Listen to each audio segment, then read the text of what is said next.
5 macam ejekan waktu bocil.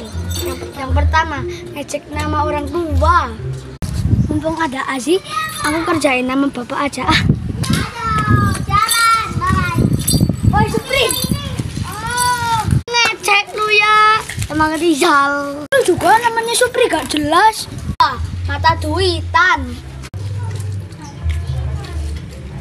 Kita ada uang. Mana? Mata duitan. Anak dasar bocah. Biarin daripada lu mata duitan. Yang ketiga, kepala botak dipegang-pegang. Di kepala lu ada apa tuh? Nggak ada apa-apa. Kepala botak dipegang-pegang.